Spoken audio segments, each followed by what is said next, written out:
Hello everyone, DCB here, and welcome to another Warhammer 40K build. In this video you can see that I am going to be building the Start Collecting Tau Empire box set, which is 23 little models. What I'm going to do is I'm going to get the bases done first, so each of the bases. I'm then going to do the fire team as one video, the battle suits as one video, and the HQ as one video. So it's going to be painting, building, all the fun stuff. So we're going to start with the fire team, and they will be a fire team, just a standard fire team. Going to give you a bit about the lore, and then we'll go from there. I hope that you enjoy. A fire warrior is a member of the Tau fire caste, and thus serves as the primary soldier and the core combatant of the Tau Empire's multi-species armed forces. Fire warriors are efficient, professional soldiers. They are well equipped, and their absolute belief in the greater good and their fanatical trust in the ethereal caste makes them deeply determined soldiers, grim in the defense and aggressive on the attack. History. What would become the fire caste before the unification of the Tau race were once ground-dwelling hunter-gatherers. They did not have the members wings of what would become the air caste, who employed during the pre-Tau Empire period as messengers, very much like their contemporary forebearers. Racial progression saw these earth dwellers build walled cities on the ground, while their racial cousins built fortresses and cities on high altitude mesas and plateaus. However, an age of great suffering befell the Tau, sparking interracial wars, spreading disease, and unleashing famine upon the fledgling civilization. The intervention of the inferiors, shrouded in myth and legend, unified the race by their unyielding charisma, and all sub-races of the Tau were given specific roles in society, a caste system, and the caste names reflecting the elements of nature that best suited them. Appearance. Fire warriors are bred to be naturally more ferocious and aggressive than other caste members. They are more heavily muscled, stouter and broader than their racial brethren. Fire caste members are slightly shorter than the average human, standing roughly 5 foot 5 inches to 5 foot 7. However, their depth perception is comparatively poorer than those humans, as is their reflexes, causing them to be comparatively poor melee fighters. A note of exception are the fire warriors of Shava, who aggressively train in close quarters combat. To prepare for conflicts with their hated enemies, the Orcs. Fire warriors believe hand-to-hand fighting to be barbaric, and leave this role of battle to recruit mercenaries, who are far more able than the Tau in the chaos of this melee combat. However, fire warriors bounded by the Tasselia Brotherhood rituals are armed with ceremonial swords, despite these not being ideal for combat. Strategy. Historically, the Tau have not had the numbers to fight prolonged conflicts like the Imperium of Man. The Kroot are currently numeric mass safeties of the Tau military force, and their numbers allow the Tau to fight planetary battles where they would otherwise be limited to small-scale raids.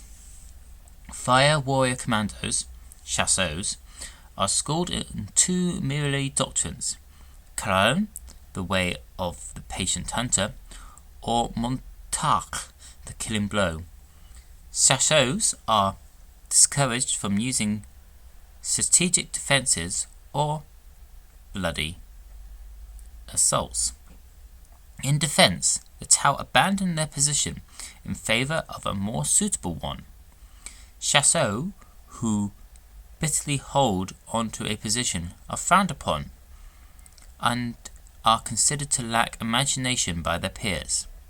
In attack, Chasseaux attempt to draw the enemy from their defences and then destroy components of the enemy one by one.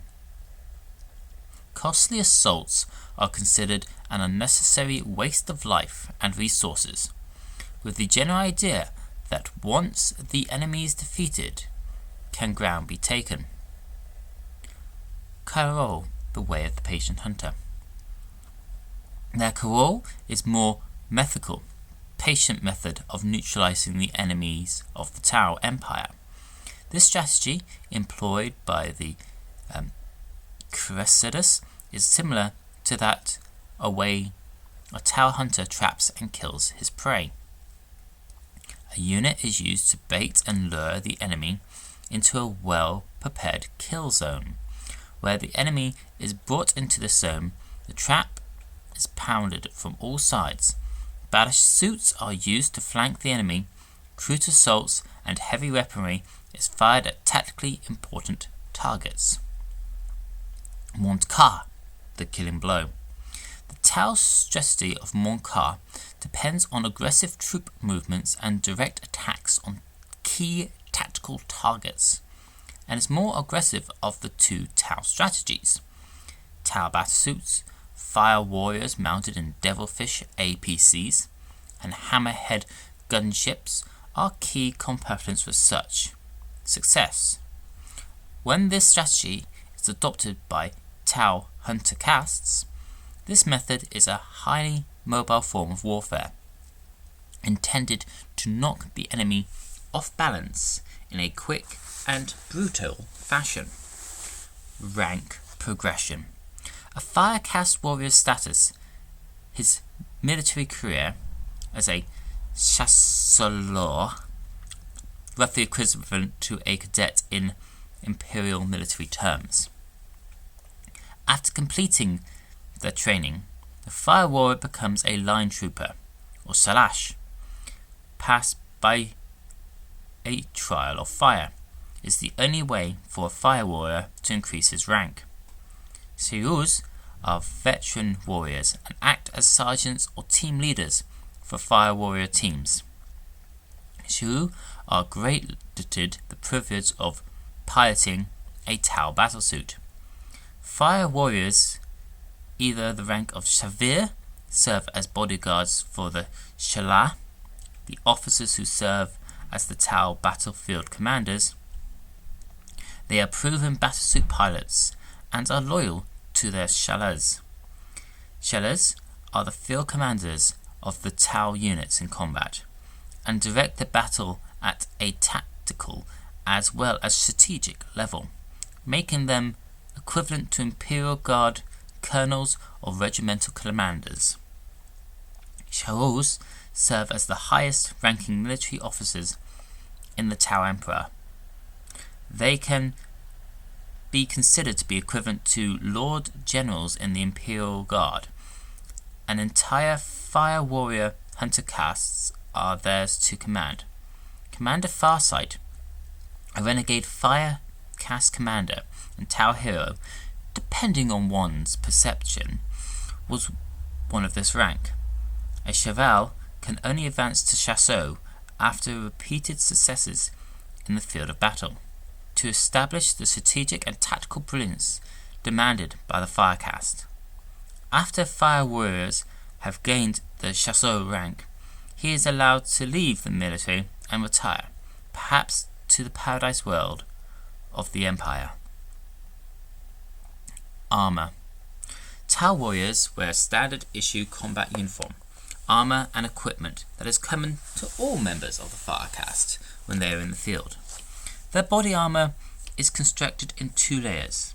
The outer face is a hard, ultra-dense nanocrystal metal bounded to an interlayer of high-performance thermostat muscular polyphite. The interior layer of the armour acts as a form of energy absorption padding for the dispersal of impact energy from kinetic or direct energy weapons. This helps blunt trauma effects from higher velocity impacts. The highly advanced materials used in the armour's construction are very resistant to penetration and are quite lightweight compared to the more conventional materials used by the Imperial Man, like plate steel. The construction techniques are unknown to the Adeptus Mechanicus and are forbidden from investigation dangerous alien technology by the Order Xenos of the Inquisition. The elagoned and thickened left shoulder plate acts as an additional protective shield, especially when the fire warrior is kneeling with the weapon at his shoulder, covering that side of the warrior's body with extra armour. The fire warriors proclaim their allegiance to the species Homeworld of Tau by carrying the symbol of the sept of the Tau Emperor on its left shoulder plate and chest. It is thought that this distinctive doomed Tau combat helmet included many different types of tactical systems, communication equipment, night vision sensors, targeting and rangefinder information, and access to command communication network via his unit. It is believed that the helmet also includes some form of digital visual relay uplink so that Tau commanders can see what each of their warriors is experiencing, but this remains unconfirmed. The markings on the helmet indicate rank insignia, intending that fire warrior of rank of show broadly equivalent to that of a platoon sergeant in the Imperial Guard. Pulse weapons. This is the fire warrior's personal weapon. It's a pulse carbine, which is a short-barreled, more lightweight version of the standard pulse rifle, which is issued to scout units and for the use during special operations. The carbine sacrifices the pulse rifle's range for greater portability and is accessibly useful at close quarters. Like the pulse rifle, the pulse carbine generates an electric induction field which is then used to propel subatomic particles through the weapon's barrel. The particles react to the field by breaking down into highly energetic plasma states referred to as pulse. Power is provided by a power cell, which must be replaced after 50 shots are fired. Tau power cells are a standard fit for all Tau weapons. A pulse carbine includes an underslung photon grenade launcher as a standard issue. The single-shot photon grenade launcher fires a standard issue photon grenade over a short distance. The pulse rifle and pulse carbine also mount a remote thermal sight which combines the weapon's advanced capabilities and the recoil reduction, making it highly accurate during armed fire. Most fire warriors' only other weapon besides their pulse rifle is a bonding knife, not intended for actual use in combat. This ceremonial knife is a symbol that the warrior and his unit had performed the Tassali ritual, and that all the members of the unit are bounded together as one. This is a ritual of deep significance to the Firecast, as they pledge themselves to fight together to the last of their number. A common Firecast saying is, "Only in death are the bounded parted." As well as the knife itself, the fire warriors of bounded units often sketch the symbol of the bounder knife on their armour. On this fire warrior, most fire warriors, it is present on the right thigh guard. So yes, that's a bit about the lore, the history, and the weapons of the Tau Empire, especially the Firecast. There'll be some more when I do the battle suits and the ethereal. But now to give you some copyright free music while this video finishes off.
So, there is the Fire Warrior team all built. It is now on to the painting stage, and I'm going to be painting them in a desert style or desert theme, which will involve a lot of yellow.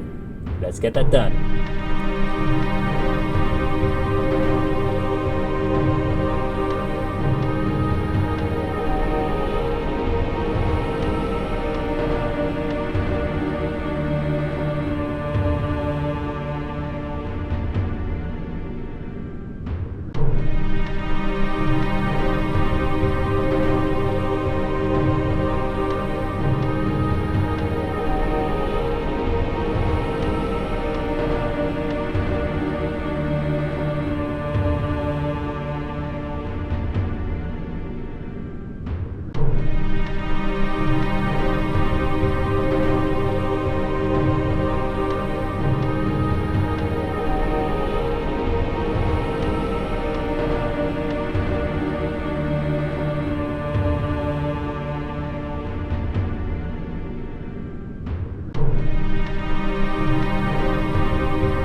And there they are, the Tau Fire Warriors in the Desert Camouflage scheme. It's also the older traditional Tau colours.